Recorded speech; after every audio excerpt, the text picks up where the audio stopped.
Flashy girl from Flushing, the nanny named Fran. Oh, Mr. Sheffield. Miss Fine. Hello, everybody, and welcome to another episode of Oh, Mr. Sheffield. It's a podcast about the nanny, that hit sitcom from the 90s that you love, starring Fran Drescher.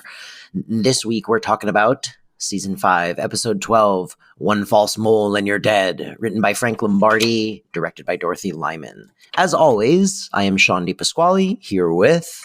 Victoria Sheffield. Yeah. Us, Queen.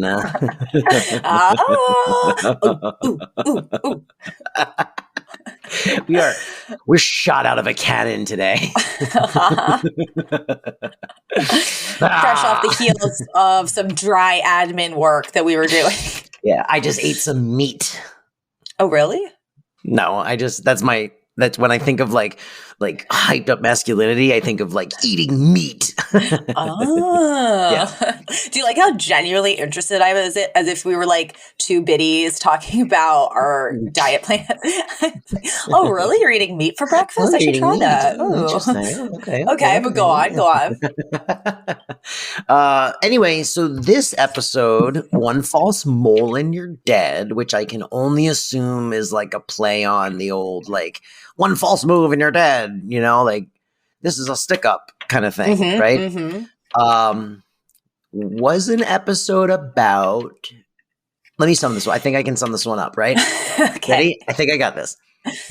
Fran accidentally, through chicanery, wipes the mole off the face of a very famous actress who is famous because she has a mole. I think like Cindy Crawford, like famous for like that mole on her little like lip or whatever, her upper lip. And then the world goes crazy because then Fran can't keep it a secret and she tells Sylvia and then it gets out and like that's the plot of the episode. I feel like I think I do a better job of summing.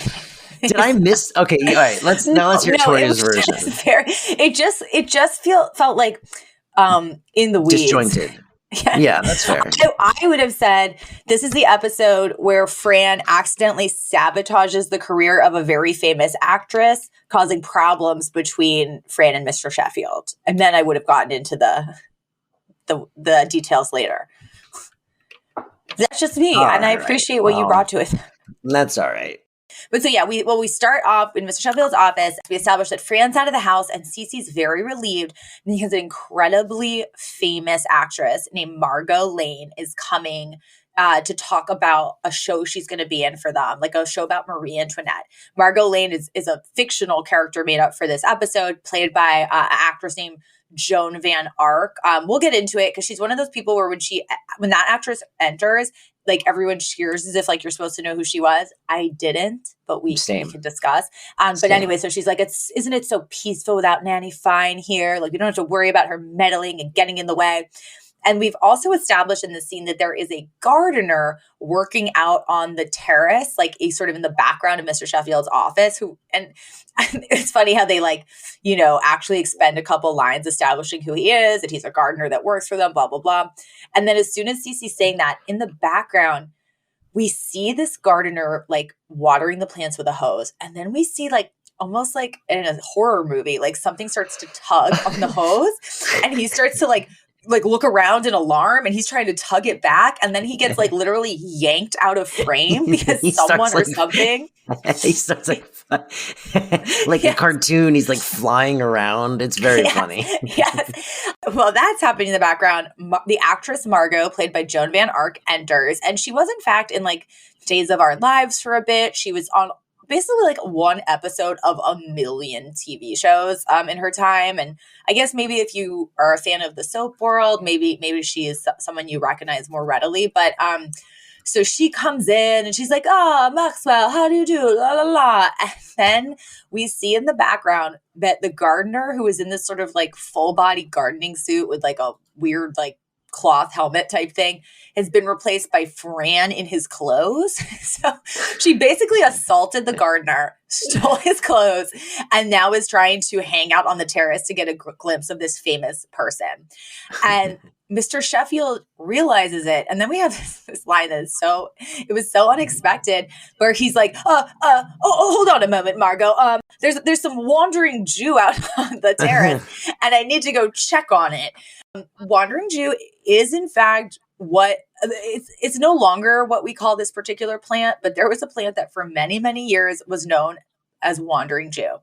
I looked into it. It's sort of a purplish houseplant. I looked into it, and almost like every single plant and botany group across the board now like has a article on their site about how like we no longer refer to it as this. Let's please refer to it as, this other thing now.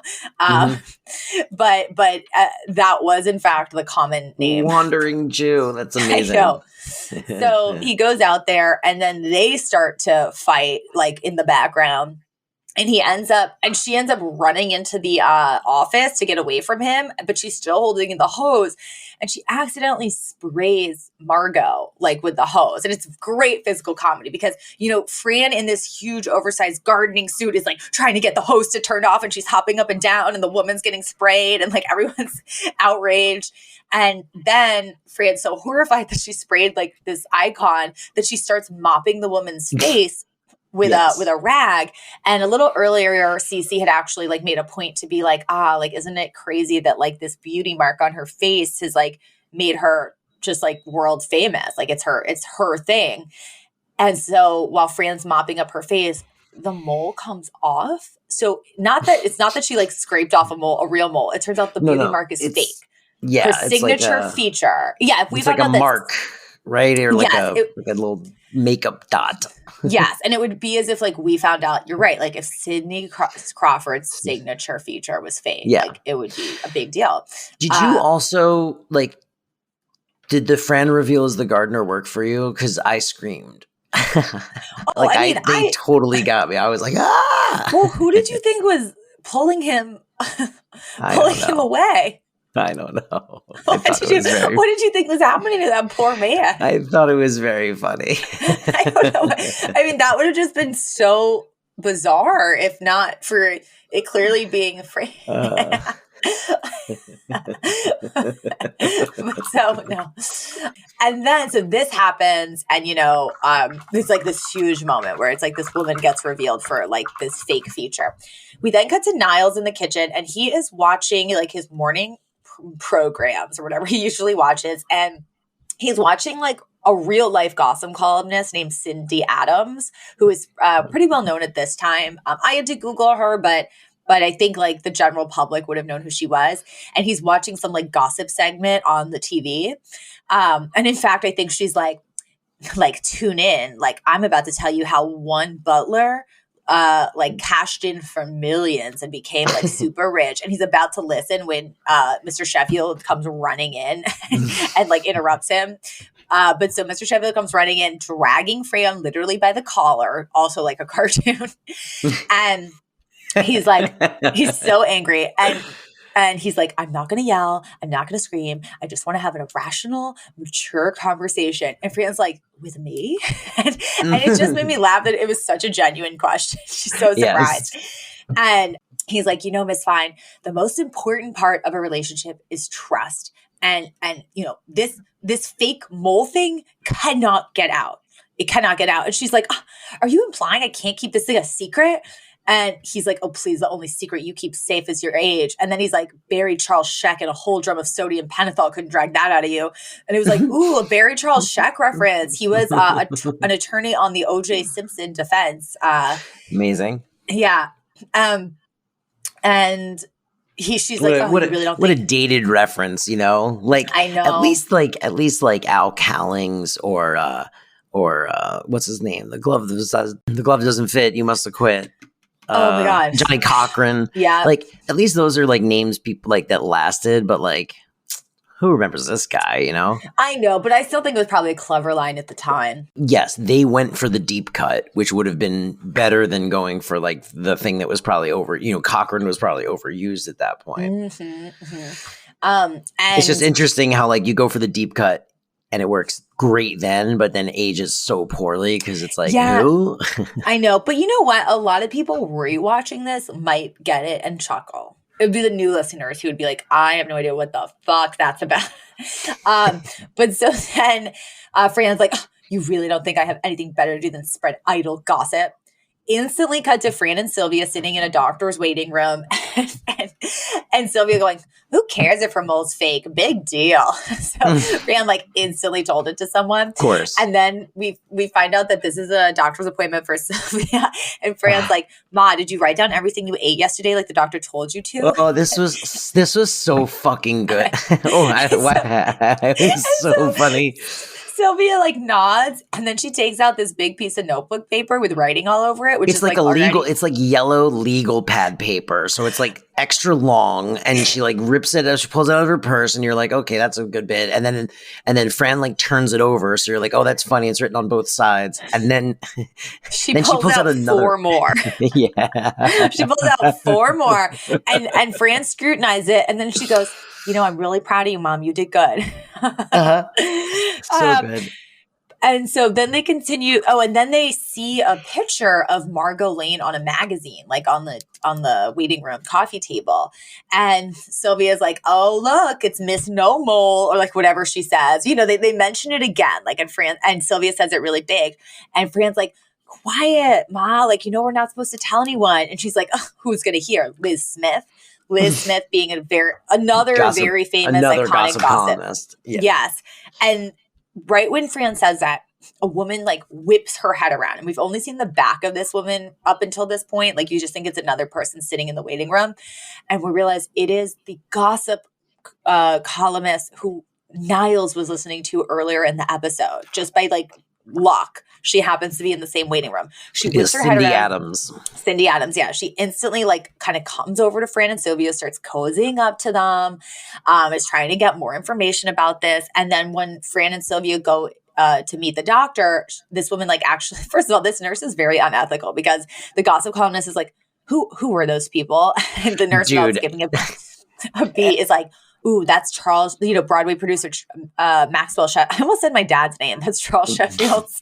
That's Broadway producer Maxwell Sheffield's nanny. So basically an immediate HIPAA violation was my first thought. I was like, what? You can't do that. Like, nope. They would own this doctor's office. Like, it's such a violation to be like, oh, who, her? I mean, like, you can't do that.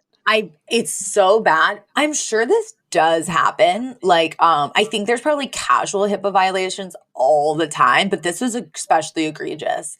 But what that does is it makes this Cindy Adams woman be like, then that's pretty legit. Like that woman talking about this, like has an actual reason to know something like this. She's not just some like crazy person from Queens. And so she instantly pulls out her cell phone and she like calls her editor and she's like, I'm coming in. I've got something big. And I was like, wow, do we really think that would be like the news of like the biggest news of the day? And then I also had this one note though. Don't you think realistically? But here's my other note. Don't you think that Fran, everything that we have established about Fran Fine as a character, would know exactly who this woman is? Yeah. Like that is the type of like celebrity that Fran would recognize across a crowded room, Yeah. I mean, that's fair. Like, I think that's fair. That was my only little thing of the episode where I was like, that seems like for convenience, not for like, I would have preferred it if maybe the woman overheard, but didn't actually come talk to them. I think that would have been just... Even giving them the allowance of maybe Fran doesn't recognize her, I think it's messed up that like, even Sylvia doesn't. Because Sylvia also feels like a candidate for like knowing exactly who this is, you know? The thing is that like I could completely see like neither of these women being able to recognize like an important member of the presidential cabinet, but they would be able to recognize this person. Yeah. But so, well, maybe that's not even giving them too much credit. Actually, Fran knows a lot, but she only knows things as it's connected to gossip, not as it's connected to actual news or politics. But so that happens. And then we cut this scene was so it was just okay. I have a little note about this, but we cut back to the mansion that night, and Fran is sitting on the couch with Maggie and Gracie, eating some chocolates with the girls. And actually, both girls kind of they're like, "Isn't it so great that like we can just eat anything we want, and we don't gain weight? I guess it's in our genes." But then Fran's like, "Yeah, my mom was even thinner than both of you when she was your age," and they instantly both spit out the chocolate. And my only notice, I was like, maybe this is definitely triggering for me, because I'm like, it's very funny to me when Fran and her mom obsess about dieting and their weight, because it feels very specific to their characters and very authentic to the women that I grew up with of that generation. The reality is, when I was a little kid, for better or worse, all I ever saw was women cutting into some coffee cake and going, "My diet starts tomorrow."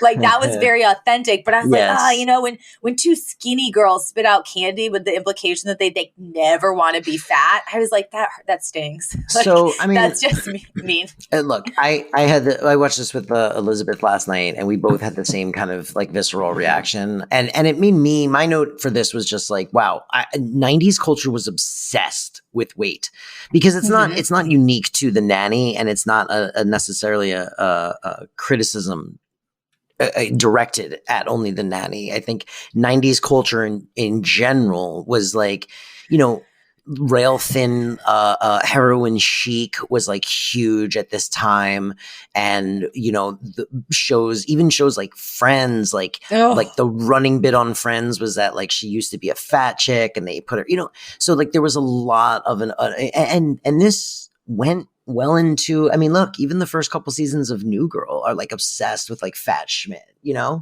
Oh yeah. So it sucks. I think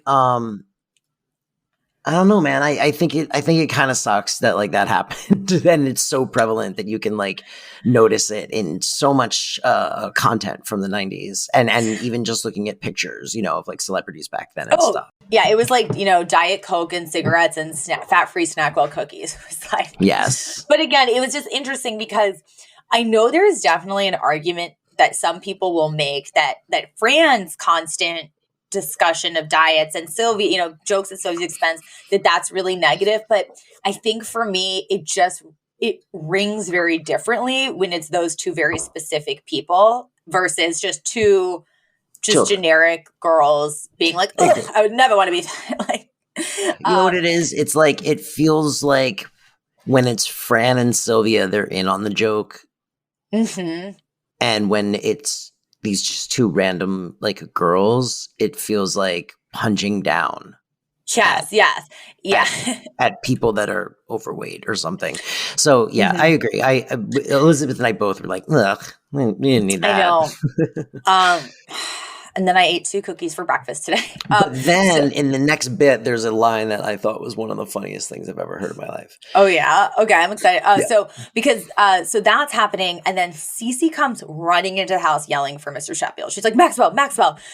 She's like, quickly turn on the TV. The local gossip show is going to plug our Marie Antoinette, show. And they turn on the TV, and it's Cindy Adams. And she then tells the whole world that Margot Lane's mole is fake, and says the information came straight from Maxwell Sheffield's nanny, which I was like, I actually got anxious seeing that. I was like, oh God, there's no way she's getting out of this one. Like, that's horrible.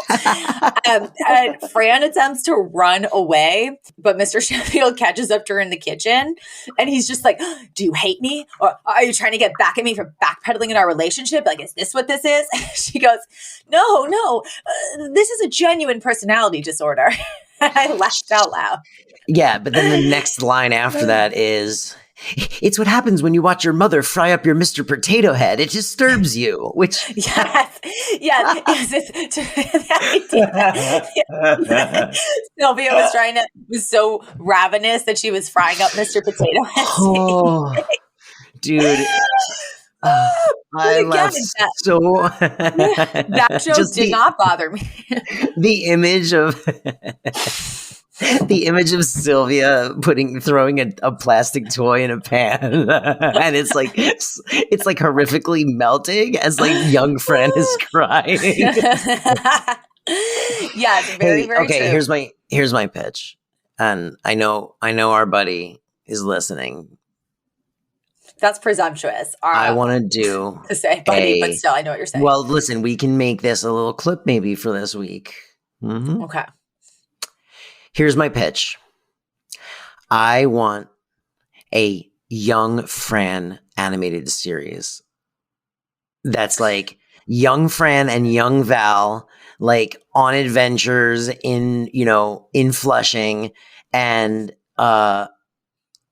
like you get like funny bits like this where like Sylvia's like, I'm just so hungry, and she's like frying up a Mr. Potato Head, and like it would be so funny. Here's my counter pitch. Same thing, but not animated. I think that would be so fun. You cast a young Fran, a young Val, these actual like very progressive, like funny girls who are also a mess in the 70s. Mm-hmm. You know? Yeah, I mean, either way, I think a young Fran. I mean, I guess I was going for, in my mind, I was going much younger. I was skewing like way younger. Like they're like 10. But remember, but like I guess it's funny if they're like 15 or whatever, and they're like, you make it like a tween show, tween comedy called Fran and Val. I love it. Please let us pitch this. We will pitch this in earnest. And the styles that they could wear, because they have such bold styles, and it would be in the 70s and early 80s. Well, yeah. So what it would be is like you could, having the knowledge you have now of fashion, like you would put them in a lot of like very fashion forward 80s like outfits, which would stand out in the 70s and look awesome, like a lot of leg warmers and stuff. Yeah. Can't you see them like in high school? Everyone else is wearing like very just like kind of like boring, like just threw on some jeans and a top, and they're wearing like the outfit that they saw on the cover of like Vogue. Yes. You could even differentiate it just enough from the nanny itself by making it like you do like single camera. You kind of like you give it like a Pen 15 kind of feel to it, where it's like you can like kind of do a little dramedy with it. Oh, that would be so. Please let us pitch. If anyone listening to this has any ability to listen to a longer pitch from us, please let us pitch this to you. That would be so fun. I already see young Fran wearing a beret. Oh my God, dude. Chegou a melhor parte do podcast. É hora de provar a melhor Coca-Cola.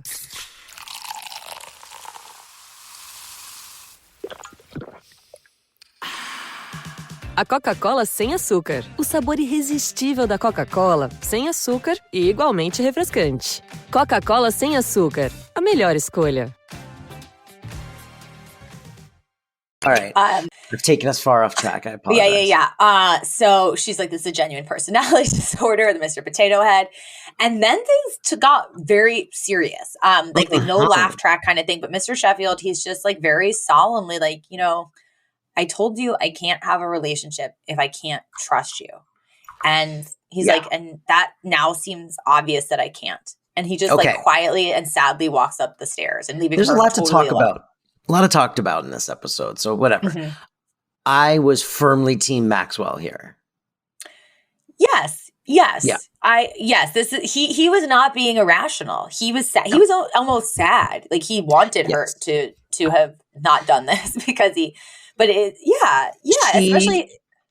she violated his trust, and like Elizabeth and I both were like, well, I mean, he's right. Like that was really shitty, and like, it sucks. I think that she, from the look on her face, firmly knows that she really screwed up.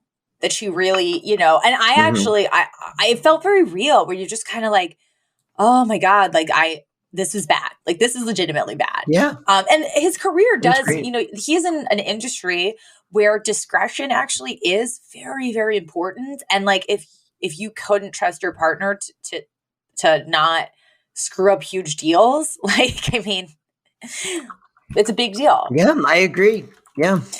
No, and I think, and what he says earlier in the episode where he's like, the most important thing in a relationship is trust. I think that's absolutely true as well. Oh, yeah, dude, for sure. I mean, I think that's like the bedrock of all really strong relationships. And, when you, and look, every relationship gets tested and like people do like dumb things and make like little white lies, whatever, lie by omission. And like, it's like if it's few and far between, like it still hurts when it happens and it does like do a little damage and you do have to like build that trust back up. And like, so when you're pre-relationship, you know, when you're just like starting and someone kind of does something like that, it's hurtful for sure. And it puts them in a weird position. And I was firmly like, yeah, I mean, how's she going to get out of this one? Yep.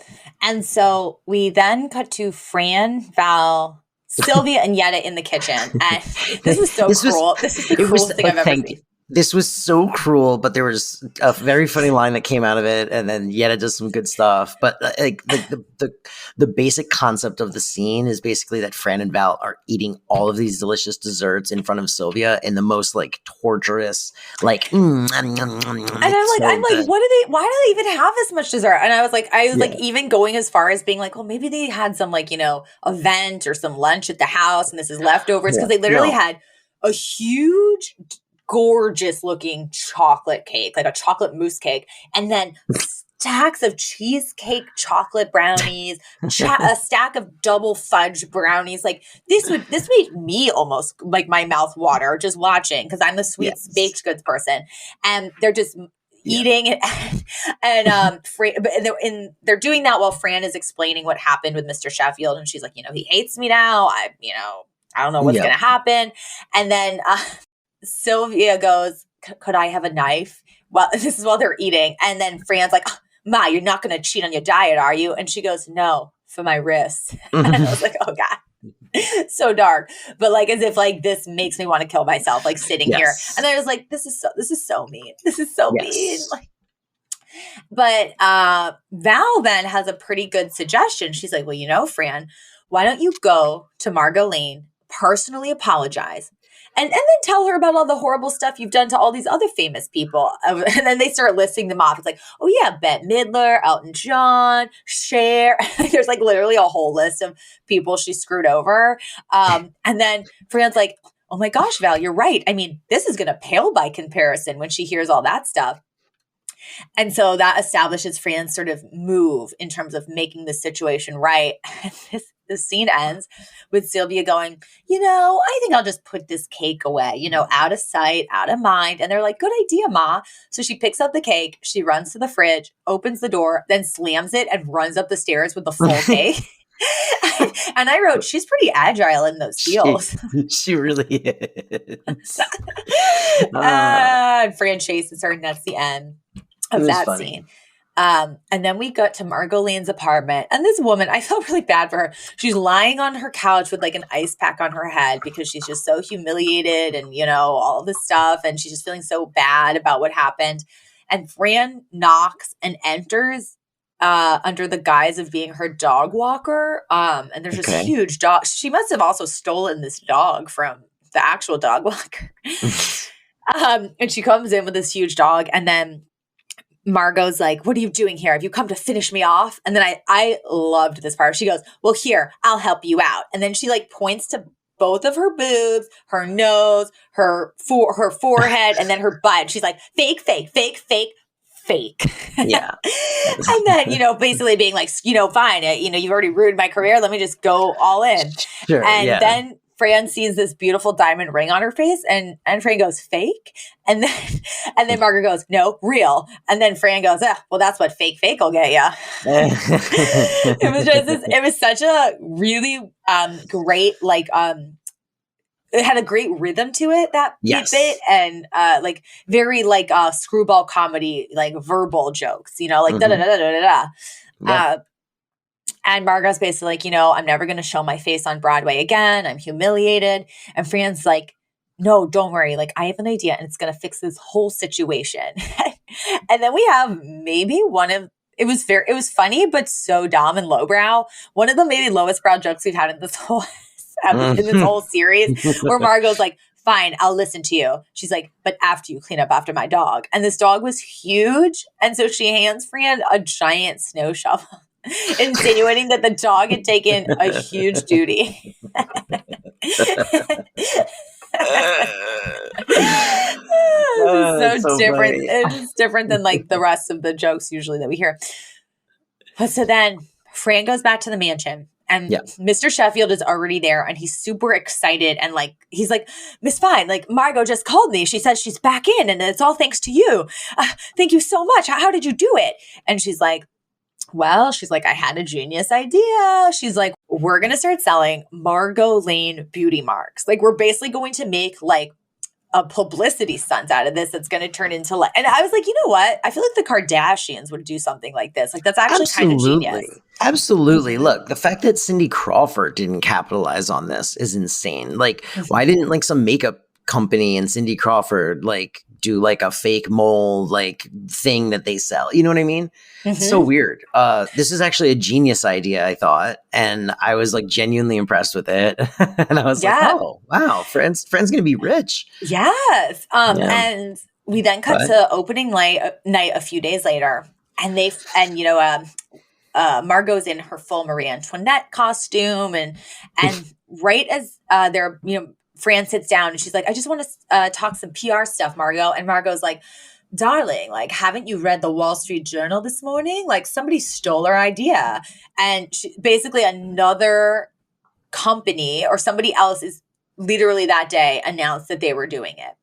And Fran is devastated. And Margot is weirdly not that bothered. But then it turns out it's because she found out she's going to be up for a role on Xena Warrior Princess. So she's sort of realizing like, oh, it turned out like, another day, like the world is rolling along. That wasn't as big a deal for me as I thought it was, like the whole mole thing. But Fran is devastated. Like this was going to be like her super successful giant idea. And she's like, who would have leaked our idea? This is so awful. And then a few days later, we're back at the mansion and Mr. Sheffield is carrying a bowl of soup up to Fran. And Niles, he like gets instantly suspicious because Mr. Sheffield like never does anything like this for other people. And he's like, where'd you get it? How'd you get it? And he's like, you're the one who blabbed about the mole idea, weren't you? And then like he instantly puts it together. Like, oh, if he's doing something thoughtful, it's because he did something wrong. And Mr. W was like, oh, Niles. He's like, oh, what am I going to do? And he's like, I was at the Friars Club with Mel Brooks and Carl Reiner, and I was desperate for an amusing anecdote. and he's basically like, well, what do I do to make it up to her? And Niles is like, well, you could propose. And Mr. Sheffield, he's like, oh, that's crazy. Just stop coming up with crazy ideas. But then as soon as Fran comes down the stairs and he sees like how miserable she is, he's like, let's get married. Or I think he's even like, marry me. And she just looks at him and she goes, it was you. Like she knows he would only propose if it was to apologize for something or he was guilty. But then she accepts it anyway. Like she's like, I accept, and kisses him and then runs into the kitchen to tell Niles. But then as she's telling Niles, she realizes, like, she's like, you know what? Like, he never would have asked me if he wasn't guilty. And she's like, and that's actually not how I want to get asked. She's like, I think I deserve better than that. And she sort of sits down and it's this where, and he's like, you're really going to say no? And she's like, yeah. She's like, I guess I've come a really long way. And he kind of gives her a hug. But then Mr. Sheffield comes in and he's like, well, okay, let's pop some champagne. And the thing is, when she had said yes, the look on his face was kind of stunned, but she runs out so quickly. We don't really like sit with him and like his reaction to all of this quite yet. But so this is the first we've seen him after he had asked her. But he's like, come on, let's pop some champagne. And Fran, she looks at him and she's like, oh, what? You mean that whole silly proposal? Like you thought I was really going to hold you to that? Like, no, you should have seen the look on your face, mister. And she's clearly like, it's kind of sad. Like she's trying to let him off the hook and let him know that he's off the hook without letting him know that it really like is something that would have been meaningful to her. Yes. And he kind of is like, oh, okay, all right. And she's like, well, and there's almost this like awkward beat where she's not really sure what to do because he isn't really sure what to say either. And she's like, let's just forget the whole thing. And she walks out. It's weird, right? Because it seems like it was a very odd way to propose to her and clearly felt like he was only doing it because he felt guilty. But what I think then happens for Maxwell is like after he gets over that hill, he then starts to genuinely be like, okay, well, I did it. So like, this is what I wanted this whole time anyway. So like, then he starts to like let himself get excited about it. But then when she's like, come on, dude, this is not this is not how we should start this. I think he's like hurt, but understanding. I think the thing is, I think it's like even one more layer. It's not her being like, oh, come on, dude, that's not how you ask a person. She was trying to play it off as if like, that's so silly. You're not proposing to me. Almost as if like she could care less, right? She's not like actually saying what really is going on, which is like, hey, I really want you to ask me, but I just can't say yes if it's like that. She is almost like, isn't it so hilarious that you even were asking me? Like making it seem like she didn't even want it that much, like when you play it off as like a funny joke. So then, had she actually been vulnerable about it, he might have been like, no, this actually is what I want. But now I think he's a little unsure if that's what she wanted at that point. So when she leaves, Niles just sort of goes, well, you found a way to get out of it again, I guess. And then Mr. Sheffield kind of looks after her and he's like, yeah, I'm not sure I wanted to this time. And it's just like a sort of a sad little end of the episode, right? Yep. But then the button, I love the button on such a silly button. It was so silly. Yeah. Brighton and Sylvia and Yetta are in the living room, and Yetta goes Shmooey because she still calls him Shmooey from like 4 years. She goes, Shmooey, I'm so proud of my Sylvia doing so well on her diet. And he goes, yes, Sylvia, I gotta say, I am impressed. And then we just see that Sylvia is looking at them and she literally is just seeing 2 roasted chickens and she's smacking her lips together. It was like a cartoon. Yep. It was so funny. I liked it. And then that's the episode. It was very funny, but it also moves the needle a little forward on the emotional places that they're in. Right? Mr. Sheffield, we're realizing he actually might have really wanted this and now is maybe himself feeling a little sad that it's not going to happen. Yeah, look, I think it has a very random setup, right? Like the like A plot is like just like so goofy, but it really digs in it has 2 incredibly emotional moments where it really digs in and like does, like you said, really seem to move the needle forward. And I mean, spoiler alert, I think we're like 3 or 4 episodes away from an episode titled The Engagement. So I think that this is very intentional. Like it's like an intentional building block, And it was good. It was good. I'm excited to do favorite lines and moments because I had so much. I actually had moments and lines this week that I. Oh yeah, me too. Okay, let's get into it. Should we do that? All right. Are you ready for segments? Ew. And now segments.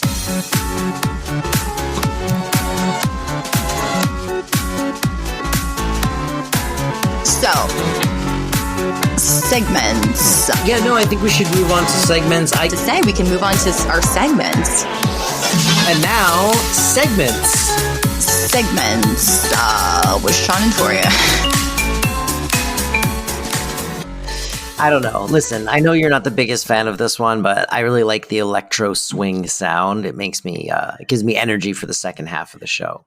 No, it's growing on me. It is growing on me. Hey, much like a mole, it's growing on me. Okay. Yeah. Hit me with it. Okay. Hit me right across the face. First of all, Jesus. First of all, a lot of them you already said. There were a bunch of lines that like you hit within the context of the episode, and that's great. One of them was like, the only secret safe with you is your age. Oh yeah. Mr. Potato Head, frying up Mr. Potato Head, the I need a knife for my wrists. There was a whole moment where Yetta pulls a phone out of her purse, like an old timey phone out of her purse that's not connected to anything, and says she's doing it so she doesn't miss a call from her husband. Yes. and then that's paid off at the end of that scene where like Sylvia and Fran leave and Yetta goes, I wonder where those 2 nuts came from. And then Val stirs her tea and it goes like ding, ding, ding. And Yetta answers the phone and goes, hello. Yeah, but like sort of sultry, like hello, because she thinks it's from Sammy. And then I like remembered that she's engaged to Ray Charles and laughed out loud. Like what a get! Like, I don't think I fully appreciated what a get that was while we were talking about that episode. No, it's huge. I mean, and then they're relegated, though, unfortunately, to doing bits like this, where like we never will see him again. But it's still very funny. And then I had two more. I had I really liked with the line, "We've got a relationship." Fran goes, "We've got a relationship, but only when it's convenient to you." And then she goes, "I can live with that." It was very funny. And then two other things I just wanted to note. I loved her little wig that matches her outfit. That like rust colored outfit. And then she had like a kind of rust colored bob. She looked great. And then the other thing was the black and white checkered mod kind of mod influenced ska influenced outfit. I thought was like the two-tone outfit. I thought that was so dope. Yes. I will say though, that. I don't think she was going for ska influence at the time. No, honestly, I think she was going for mod though. It was a mod, and like that, it's all the mod scene and the ska scene, the two-tone ska scene. So were very tied into each other. She looks great. So good. Yeah. Okay. Actually, this is one of the few times where we actually have some different favorite lines, which is actually exciting. But so Niles, when Mr. Sheffield drags Fran into the kitchen after she just accidentally took off Margot's fake mole, Niles goes, "You just had to meet her in person, didn't you? My telephoto lens and parabolic. It was my telephoto lens and like parabolic dome or something weren't good enough for you." I forget what it was, but it was the parabolic dish, which is like it's like a big, it's like a handheld like satellite dish looking thing that you like plug headphones into and you can hear the conversations far away. Yes. And I'm just like, and Niles is just like such a creepy perv. It's so funny to me that like he has that to like know everything that's going on in all corners of the house at all times. It is like aural binoculars basically. Yes. And then he had like offered it to her, and then I loved the no, this is a genuine personality disorder. And then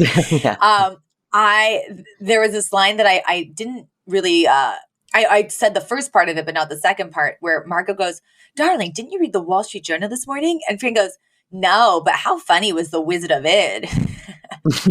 Basically, like, she only reads the funnies. And I also was like, oh yeah, the Wizard of Id. Like, God, I missed the comics. And then my other favorite line was when Fran finds out that their beauty mark idea got leaked. She goes, "Oh, there's a mole in our mole organization." And those were it for me. And then I really like those genuine moments of emotion that happen. Yes. For Yiddish, we got fakakta and mazel tov. Those two of my favorite Yiddish words, like most used Yiddish words. Mazel tov, of course, meaning congratulations. Fakakta meaning like shitty, stupid, harebrained. Okay, nanny trivia. This is pretty short but sweet. According to IMDb, this is one of the first TV series to mention selling something on the internet, which I actually did flag that line. Fran's like, when she's telling Mr. Sheffield the idea, she's like, "It's going to be great. We're going to, market these Margot Lane style beauty marks, and we can sell them on the internet." And now that is such a common concept. Like it is almost more common than buying something in a store. But that was new. That was like it was just getting started at this era. We didn't talk about email, on sitcoms that much. We didn't talk about going online. Nobody had smartphones. Like, it was truly a different era in a lot of ways. And I was like, oh yeah, that's actually, for this time period, incredibly entrepreneurial. But I could also see someone being like, selling things on the internet, like, that'll never work. Yeah, I mean, that's kind of how it was though, like I feel like it was in the very beginning. It was sort of like, what is this thing, what do we use it for?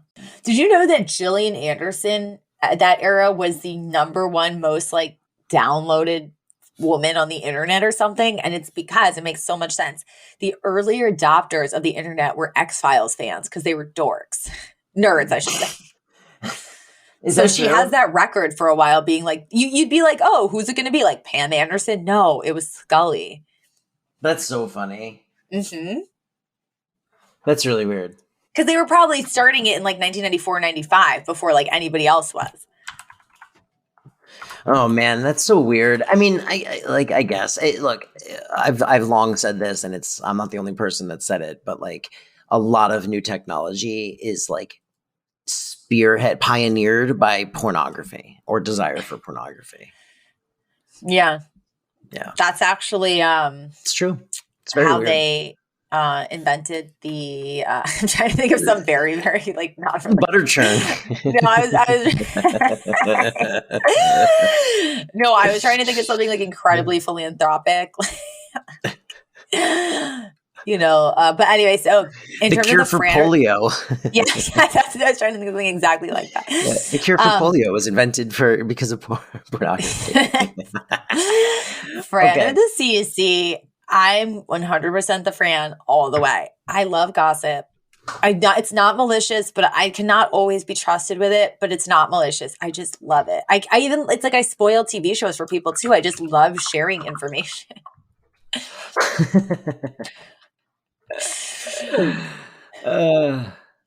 That's why I think there's a couple of things where I've like begged you to tell me and like you won't. And then you're like, you've told me that you're not good with gossip. I'm like, no, but I will be for this one. It'll be different. Just tell me, please. Please tell me. I am not. No, I'm a gossip. I love to gossip. So, like, but then why won't you tell me? When we go off mic, I'm going to beg you to tell me something. I will. I do it with the right people. Like Elizabeth. Like, there's nothing I love more than talking to Elizabeth about any kind of gossip going on in the world. I'll tell you some gossip after this. Okay, I know exactly the gossip. I got you. Ask. Hey, kid, I got you. Okay. All right. And so that brings us to the end of another fantastic episode, oversized episode, if you will. I know. It's okay. Listen, it's okay. This was a good episode. We deserved our time, Mm-hmm. Mm-hmm. And thank you for sticking with us. Yes. Tell us your thoughts. Now that we're back from travel, we're trying to be better about social. So, catch us on Oh Mr. Chef Pod on Instagram, Twitter, same thing. Email us at, what is it again? It's Oh Mr. Sheffield podcast at gmail.com. Rate and review. Oh, please, yes. Rate and review. Please rate and review us. And we'll see you guys next week. Have an amazing week. We will. Thank you. Goodbye. Goodbye. The Flushing Girl from Flushing. The nanny named Fran. Oh, Mr. Sheffield. Miss Fine.